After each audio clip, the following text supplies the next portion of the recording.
something comes into the frame and chasing it and fires at it. What the hell could do that? This time on Unexplained Mysteries, Undercover UFOs, we'll investigate important clues that prove the government is engaged in a massive UFO cover-up. Our government has flat out lied to us for 40 years or more. We'll show you the government's distortion of the truth. This is that's lying through your teeth to the American people. The military's mysterious black projects based on alien technology. Is this otherworldly technology that's being applied to Air Force black projects? The scientist who was ordered to study an alien UFO.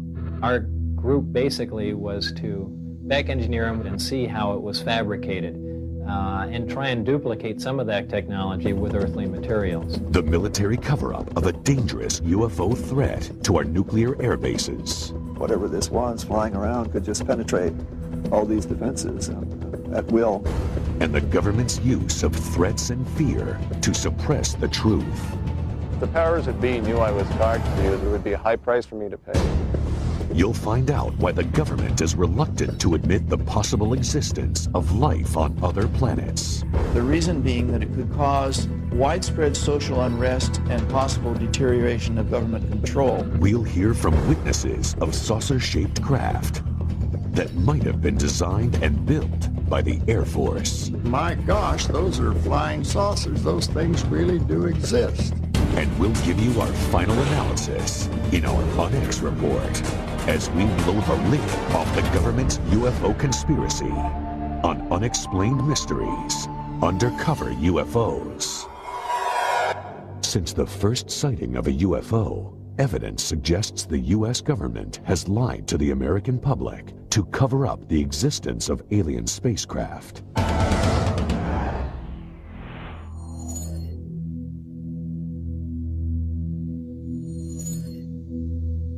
Our government has flat out lied to us for 40 years or more.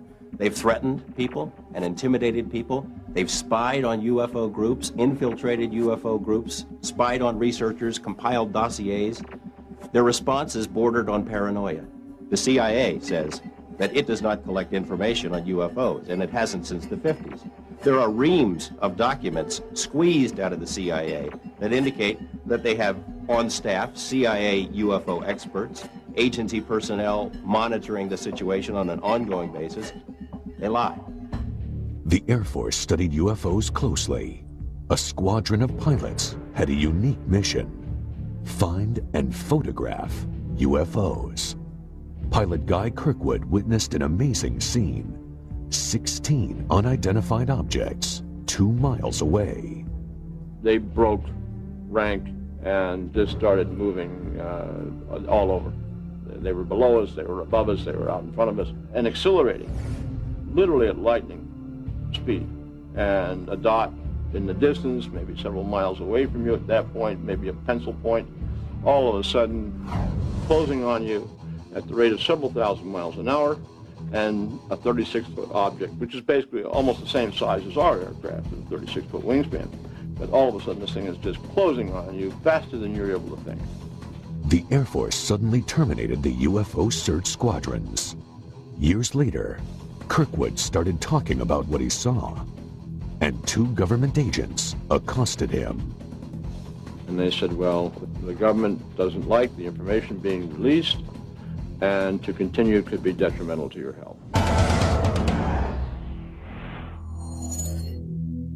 UFO experts maintain that the U.S. government conducts research at a top-secret base in Nevada, known as Area 51.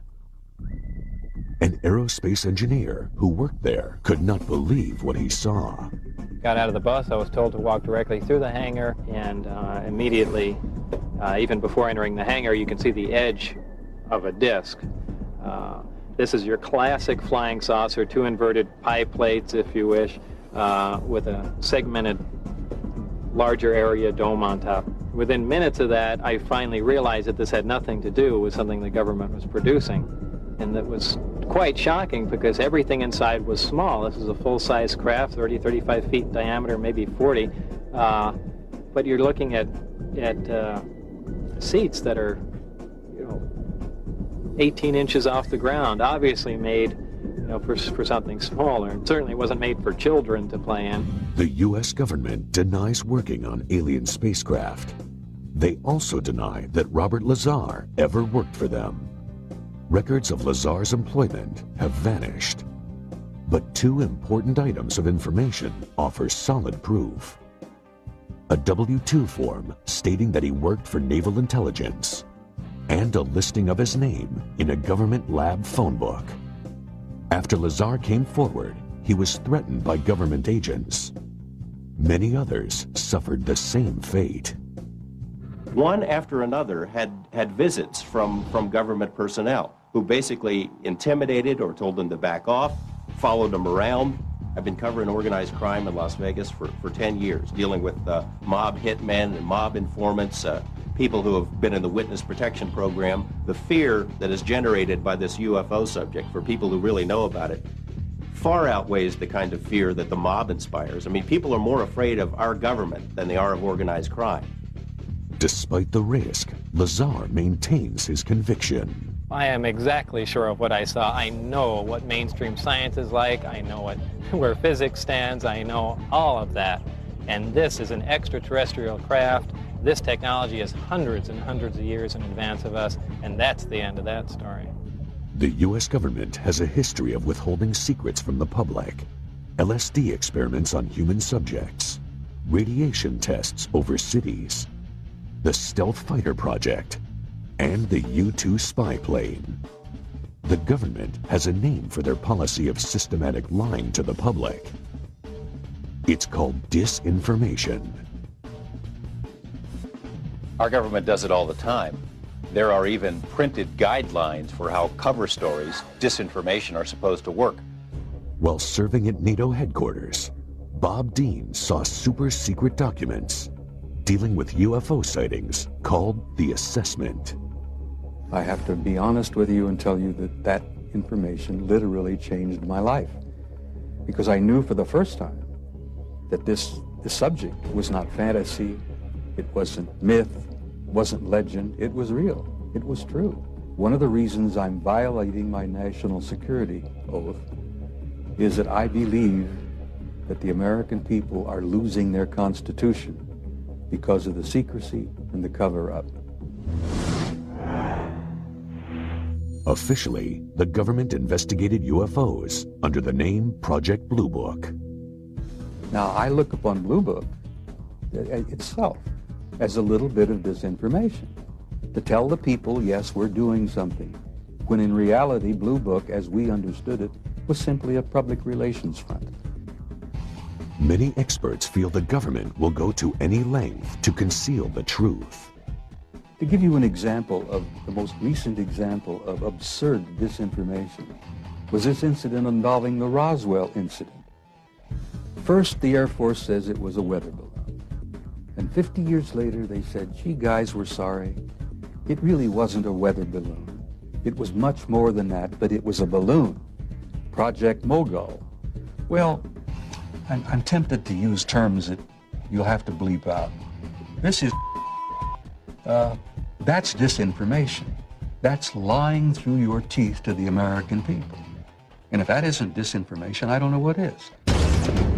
Coming up, the frightening UFO threat on our nuclear arsenal. It's a classic flying saucer, and it shot a beam of something at our warhead. Find out about the military's top secret black projects. Area 51 is the most tightly secured installation in this country. I saw the object exhibit entirely unconventional flight characteristics. The government's search for extraterrestrial intelligence, which was abruptly terminated.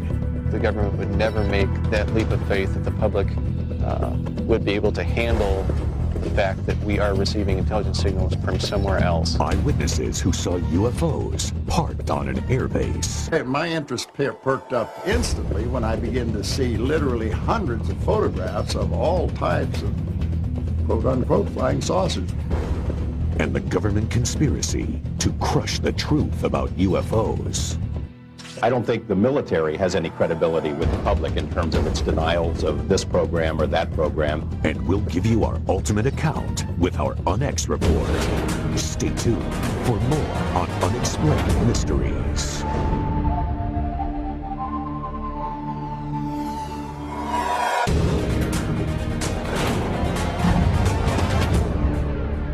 Unexplained Mysteries, Undercover UFOs. The long-time U.S. policy of lies and disinformation may have put the public in danger. Security at several U.S. nuclear missile bases was breached when eyewitnesses reported bright lights just 200 feet from the missile silos. The speed it took off with, I've seen F-16s fly high rates of speed. And this was here and gone from a dead still hover. Wordsmith Air Force Base, Oscoda, Michigan. Shuttered now, it was an important part of Strategic Air Command's Northern Tier Nuclear Bomber Retaliation Force. An alarm sounded when several unidentified objects showed up on radar, and they were headed straight for the airbase. Top Rock with an expedited scramble. Authentication time is 1906. Scramble. Roger that. As UFOs flew towards the nuclear weapons storage areas, jets tried to intercept them. But by the time the pilots got there, they were gone. There were at least a dozen U.S. and Canadian military bases that were overflown during a 3-week period. Air Force personnel reported numerous sightings and radar contact of the UFOs in official documents. All of the incidents took place near nuclear weapons facilities. When one object came low over a weapons storage area, that appeared to demonstrate a clear intent over this area, meaning it seemed to have intelligence. I was awakened in the morning by a bright, glowing orange colored light. Looked out over the creek. There was a large, glowing orange oval-shaped object. It hovered over there for, I'd say, good 3 to 4 minutes. It sped off at a high rate of speed, heading away from the air base. I was scared. There was fear running through me. In their public accounts, the Air Force officially denied all the reports. It's very difficult to find military witnesses because they're, at the time, covered by regulations. I decided, along with several other researchers, to file Freedom of Information requests with the Pentagon. The Air Force documents stated, quote, penetration of sensitive areas during the hours of darkness have prompted the implementation of Security Option 3 at our Northern Tier bases, unquote. The reason this is so significant and interesting is that they seem to be focused on atomic weapons. These bases, because of what they stood for, they were our massive retaliation capability, and therefore they were very high security bases. Whatever this was flying around could just penetrate all these defenses at will. The important question, did the UFOs affect the missile's ability to launch?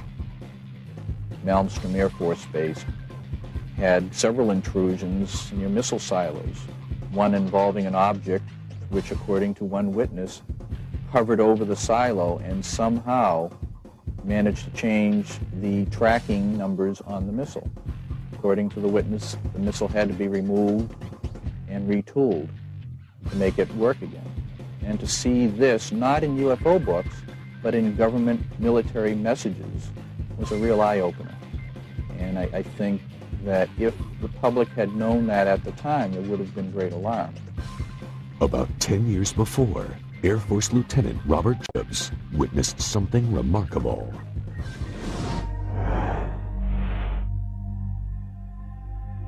Hair's going up on the back of my neck right now thinking about it, just remembering that day. I saw something that was so strange that it changed my life. Jacobs was in charge of a special unit that filmed Minuteman and Atlas missiles during launch tests from Vandenberg Air Force Base in California. So my job was to provide photographic documentation from 30 or 40 different camera positions for each launch. We walked onto the missile and we saw all 3 stages of powered flight. The camera followed the missile through its successful flight. Now what we didn't know is what else we had got besides the missile. Soon after, Project Director Lorenz Mansman called Jacobs into his office. There were two guys in gray suits in there, civilian clothes. They were not in the Air Force. They were from somewhere else. They never identified themselves. They could have been CIA, OSI, OSS. All four of the men watched the film of the missile flight. The nose cone spread out. The warhead was quite plainly visible. Something flew into the frame. What I saw was a circular object. It was a classic flying saucer. And it shot a beam of something at our warhead. You have to imagine this thing is flying along at several thousand miles an hour. This stuff is flying along, and something comes into the frame and chasing it. And comes in like this and fires at it, and goes around like this and fires at it, and goes around like this and fires at it, and fires at it like this, and then goes back out that way. What the hell could do that? Suddenly, Jacobs was in the hot seat. And he said, "What was that?" And I said, "It looks to me like we got a UFO." And he said, "You are never to say that again. As far as you're concerned, Lieutenant Jacobs, this never happened." And I was sworn to silence, reminded of the severity of a security breach, and told to leave the room. After keeping silent for many years, Jacobs went public. The Air Force responded with complete denial. The Air Force denied that I was ever there. Despite the existence of the film, the Air Force denied that Jacobs was in charge of the Special Photo Unit. They even denied he was in the Air Force at the time. They denied everything. Records reveal that Jacobs was in the Air Force, that he was in charge of the photo unit, and that he was filming that day. Major Mansman, his commanding officer who screened the film with him, wrote a letter confirming Jacobs' account of the UFO. The Air Force is probably not going to like this film, but there's nothing they can do about it. It exists, it documents the telescope, the people who were there, including me. And if there are any ramifications about it, I guess I just don't care anymore. Next on Unexplained Mysteries, is there a connection between top-secret black projects and UFO sightings? Certainly some of these things are going to look very strange. They're very unlike aircraft with which people are familiar. Is the military using alien technology in its black projects? I think the technology at Area 51 originally came from somewhere else. And what happens to people who want to get close to Area 51? I think that could be the biggest and perhaps the last mistake they are going to make in their life. We'll show you why NASA terminated its own probe that was getting information to life on Mars. They said that NASA or the government might want to consider keeping the information from the public. And the government abruptly stopped its search for extraterrestrial life. For certain people, that's not something that they want to either believe in or allow anybody to know that they believe in. We'll expose what the government does to military officers who report UFOs. I got letters from high-ranking officers that they had no record of such an aircraft ever existing. And we'll sum up the UFO conspiracy in our UNX report. There's much more to come on Unexplained Mysteries. Undercover UFOs. Black projects. That's the name for secret military development efforts. Certainly some of these things are going to look very strange. They're very unlike aircraft with which people are familiar. There seems to be a connection between black projects and UFO sightings. Well, certainly the history of the flying saucer phenomena suggests that in the past, classified programs resulted in a lot of reports of flying saucers. And if you see all of the instances where conventional aircraft have been misinterpreted as flying saucers, it's quite easy to understand how unconventional aircraft could receive a similar misinterpretation. In the Nevada desert, we have things out there that are literally out of this world. Groom Lake, Nevada, also known as Area 51, where experts believe the military is working on top-secret projects. They have a hangar near the south end of the ramp that appears to have doors that are almost 200 feet tall, 400 feet wide. You can put anything in there. One of the problems associated with Groom Lake is the fact that it is a place that does not officially exist. Area 51 is the most tightly secured installation in this country. It's guarded both over the air and on the ground by elite Air Force security police and Department of Energy special response teams. If someone came to me and said there's just absolutely nothing that's secret, and they decided they were going to hike into Area 51, I think that could be the biggest and perhaps the last mistake they are going to make in their life. There are rumors of a secret project called Aurora, in which the Air Force is said to be inventing a craft using highly advanced technology. I think there's a strong possibility that we have recovered some sort of alien technology and are trying to incorporate that into military programs. Are they really hiding something that's totally alien? Is this otherworldly technology that's being applied to Air Force black projects?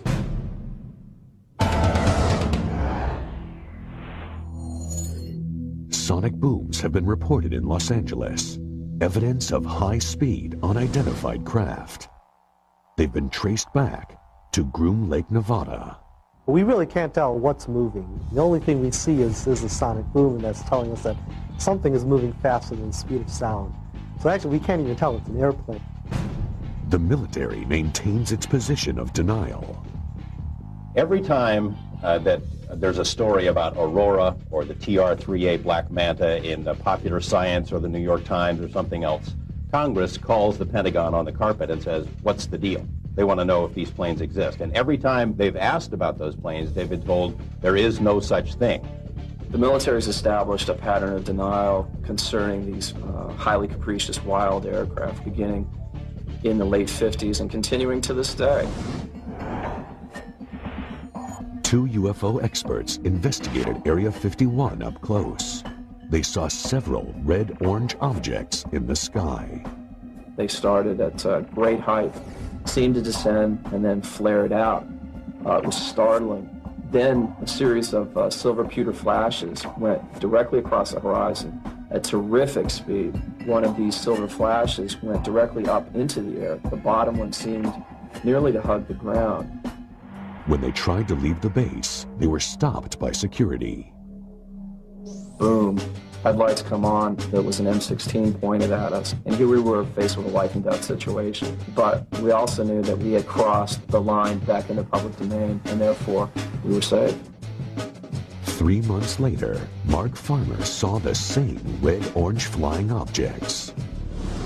I saw the object exhibit entirely unconventional flight characteristics. At times it would wobble around in the sky and appear very unstable. At other times it would be in a rock-hard hover. It was an O-bladed sphere, multicolored, crimson on bottom, blue-green on top, much brighter than anything else in the sky. Robert Lazar, the aerospace engineer who worked at Area 51, is convinced that these objects were experimental Air Force craft developed from alien technology. He claims there are at least 9 flying saucers stored there. I was part of a back engineering group, and our job was basically to look at these recovered discs, and I say recovered because I don't know really where they came from. Whether they were given to us, we found them, shot them down, who knows what. But our group basically was to back engineer them, which means to start with a finished product and go backward and see how it was fabricated, and try and duplicate some of that technology with earthly materials. To me, Bob Lazar is credible. Over the past couple of years, I've spoken to literally dozens of people who have worked at that facility out there in Nevada. I think the technology at Area 51 originally came from somewhere else. The military disavows any knowledge of the alien technology program. I don't think the military has any credibility with the public in terms of its denials of this program or that program. They've denied the U-2 existed, they denied the SR-71 existed, they denied working on stealth. All of those programs suddenly were unveiled. Coming up on Unexplained Mysteries, the destruction of one of NASA's most valuable space probes. Was it intentional? It did not lose transmission. They turned it off. The promising search for extraterrestrial intelligence that the government ended abruptly. If our government knew that we got signal from outer space, they'd clamp a lid on it. The mysterious UFO sightings on the ground at MacDill Air Force Base. It was nearly 100 feet across. The military headquarters for a secret UFO intelligence team. Wright-Patterson had something unique to our government, and that was the Technical Intelligence Organization. And the government's refusal to divulge UFO secrets. A lot of people say, well, how can something be kept secret? The F-117 stealth fighter was kept secret for approximately 10 years. And you'll get the ultimate rundown with our UNX report. More secrets, more revelations. Next on Unexplained Mysteries. Unexplained Mysteries, Undercover Ufo's. The government's cover-up of alien life extends to other planets. The unmanned Mars Observer was packed with sensitive data-gathering equipment. But it never completed its mission. NASA blamed the failure on technical malfunction. But experts think there's more to NASA's story. It starts with a strange area on the red planet known as Cydonia. It's quite possible that NASA knows more about anomalous structures on Mars, possible extraterrestrials, even structures on our moon that they're not telling us about. There is sufficient evidence to indicate that some of the objects on Mars may possibly be artificial. NASA says the objects on Mars are just light and shadow. But 3D imaging reveals something startling. I was quite interested with the first photos and release of the face on Mars. But particularly I thought it was interesting the pyramidal structures. Some of these pyramids appear to have even a central stairway running up and down them. The more we look at these structures, the more we can see that there's something amazing here. Did NASA create a convenient malfunction to hide archaeological evidence of alien life? If some people want to go far beyond the edge of what's accepted in terms of imagery, see patterns on the rocks of Mars or on the moon or in the rings of Saturn, my view to that is mazel tov. Go ahead, do it. Try it out, make the proposals. These objects, if you measure carefully from the tops of the 5 that surround this city square point, you find an almost perfectly symmetrical pentagon. The Brookings Institution prepared a report for NASA. It contains a shocking recommendation. There is a section on what might occur if evidence of extraterrestrial existence was found on other planets. They said that NASA or the government might want to consider keeping the information from the public. The reason being that it could cause widespread social unrest and possible deterioration of government control. NASA claims the observer had an electrical failure. It did not lose transmission. They turned it off. And they turned it off after the instructions for going into orbit had been uploaded to the spacecraft. It was possible then that the spacecraft would go ahead, follow out those instructions, and go into orbit. Before we start saying how these rocket scientists messed up, and they did mess up, we have to keep realizing just how tough these projects are. That we're doing things out there in space every time we do it that no one even thought was possible a few years or decades ago. The search for extraterrestrial intelligence. Huge radio telescopes aimed at the sky. Their purpose? To capture radio signals from alien civilizations. But the program is shrouded in secrecy.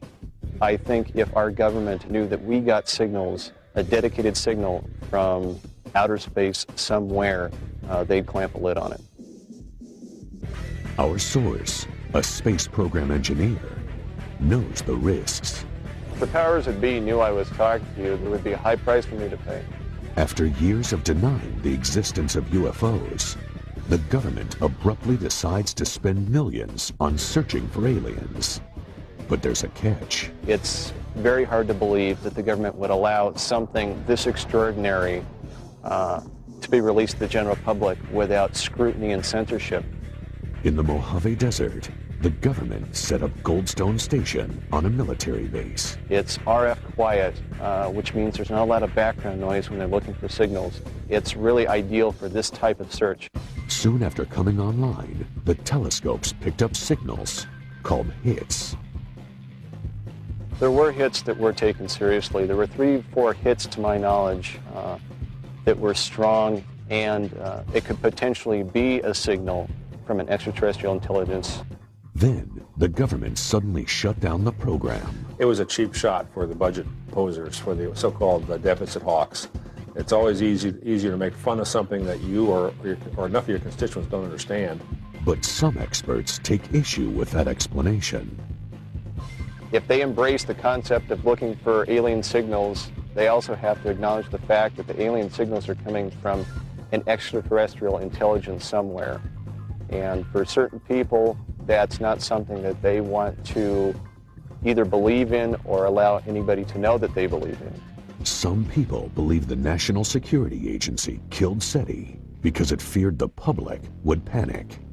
Their history and action in the past is a good warning of what they would do if something like this happened. SETI was resurrected by several major corporations and renamed Project Phoenix. But the government maintained a strong, though unpublicized, presence. If the hits do come down, they will be suppressed, and I don't think anybody will take a chance. The government would never make that leap of faith that the public would be able to handle the fact that we are receiving intelligence signals from another race, creature, something from somewhere else. Next on Unexplained Mysteries, the Air Force officer who saw a number of UFOs. My gosh, those are flying saucers. Those things really do exist. Or were they experimental military planes? A lot of people say they're from deep space, but they could just as easily be from this world. Find out how the military dealt with questions about the aircraft. They had no record of such an aircraft ever existing. And we get to the truth about the UFO conspiracy in the UNX report, next on Unexplained Mysteries. Unexplained Mysteries, Undercover UFOs. Reports are increasing of UFOs spotted at air bases, but with a striking difference. These craft are on the ground. MacDill Air Force Base, Florida, 1967. An officer witnesses an inconceivable sight. We were near a restricted area of the base, and all of a sudden we saw 4 aircraft parked out there, and our immediate reaction to each other was, my gosh, those are flying saucers. Those things really do exist. Pickett published the Air Force Base newspaper. He wanted to do an article about the craft he'd seen, including photos. I was called up to the Adjutant General's office. He went over to a file cabinet and got out a whole bunch of photographs. And he proceeded to lay these photographs out on a large table so that I could look at them. Well, of course, my interest perked up instantly when I began to see literally hundreds of photographs of all types of quote-unquote flying saucers. The Air Force refused to allow Pickett to publish the article. That night, eyewitnesses in Miami reported a large number of UFO sightings. At the airbase the next day, the flying saucers were gone. The images have haunted Pickett for years. Desperate for some kind of explanation, he recently contacted former Air Force intelligence officer George Filer. A lot of people say, well, how can something be kept secret for 50 years? Well, I point out that the F-117 stealth fighter was kept secret for approximately 10 years. And most of us didn't know that it existed until the government released the information. I pointedly asked him, not only are these where the flying saucers stories came from, is this what they were? And he said, yes. Well, I was awestruck. I couldn't really believe I was seeing what I was seeing. Some of those photographs had many, many aircraft in them, and they were all easily identifiable, as Air Force photographs are, And I asked him, well, how high and how fast could these things go? You hear all these stories. And he said, well, this particular aircraft could go fast enough and high enough to actually achieve space flight. And I had no idea when he was telling me this story that it wouldn't be too long before they were declared non-existent. To this day, Pickett is determined to prove what he saw was real. This is an illustration of one of the largest ones parked down. In fact, it was the largest. It was nearly 100 feet across. But when Pickett tried recently to get the photographs and documentation of the craft, the Air Force said no. When I initially wrote, I began to get answers back. They didn't have the faintest idea what I was talking about. I got letters from high-ranking officers that they had no record of such an aircraft ever existing. So I knew that it was top secret again. Many UFO experts believe the technology for the saucer-shaped aircraft came from an alien spaceship that crashed near Roswell, New Mexico in 1947. At that time, if the military had recovered a downed UFO, they would have transported it to Wright-Patterson Air Base in Ohio. Wright-Patterson had something unique to our government, and that was the Technical Intelligence Organization, so-called T2, or what became the Foreign Technology Division. This is the sort of division that would have been appropriate to use for the investigation of UFO research. 3 former Wright-Patterson employees filed aircraft patent requests. The designs looked suspiciously like flying saucers. Some people think their inspiration was the extraterrestrial craft that crashed near Roswell. So there's something out there that people are seeing. And the question, of course, is who do they belong to? A lot of people say they're from deep space, you know, but they could just as easily be from this world. Next, the Onyx Report. The answers you want to hear about UFOs.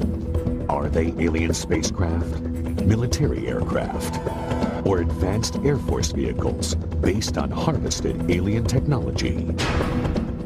You'll hear the final word on the possible UFO threat and military cover-up. And we'll take one last look at the military's intimidation of innocent UFO eyewitnesses. We'll wrap it all up for you with our Onyx Report when Unexplained Mysteries returns.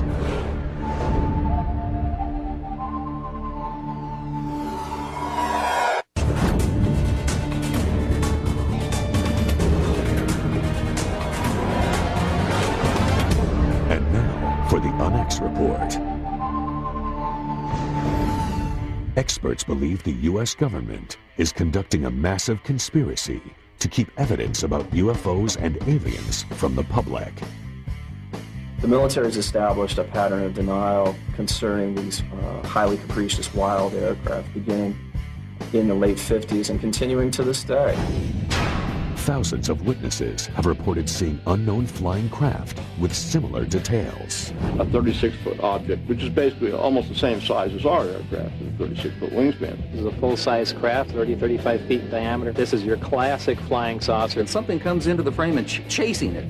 And comes in like this and fires at it. And goes around like this and fires at it. And goes around like this and fires at it. And fires at it like this and then goes back out that way. What the hell could do that?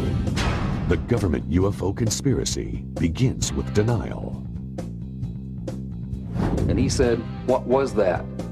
And I said, "It looks to me like we got a UFO." And he said, "You are never to say that again. As far as you're concerned, Lieutenant Jacobs, this never happened." The government even has a word for its systematic pattern of lies: disinformation. Our government does it all the time. There are even printed guidelines for how cover stories, disinformation, are supposed to work. This is, that's disinformation. That's lying through your teeth to the American people. The conspiracy uses threats and intimidation, even targeting military personnel. If the powers that be knew I was talking to you, there would be a high price for me to pay. They've threatened people and intimidated people. They've spied on UFO groups, infiltrated UFO groups, spied on researchers, compiled dossiers. Their responses bordered on paranoia. And they said, well, the government doesn't like the information being released, and to continue could be detrimental to your health. The military cover-up conceals UFO breaches of national security. That when one object came low over a weapons storage area, that appeared to demonstrate a clear intent over this area, meaning it seemed to have intelligence.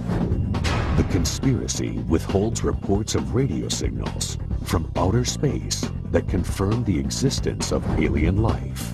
It's very hard to believe that the government would allow something this extraordinary to be released to the general public without scrutiny and censorship.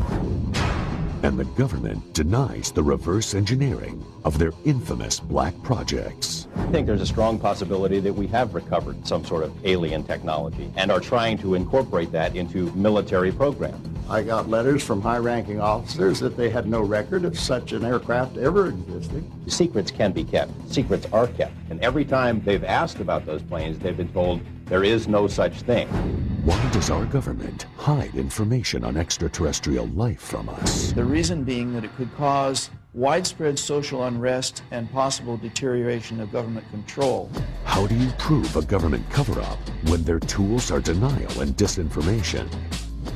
Only facts made public will verify the conspiracy. Until then, it will remain an unexplained mystery. Our government has flat out lied to us for 40 years or more.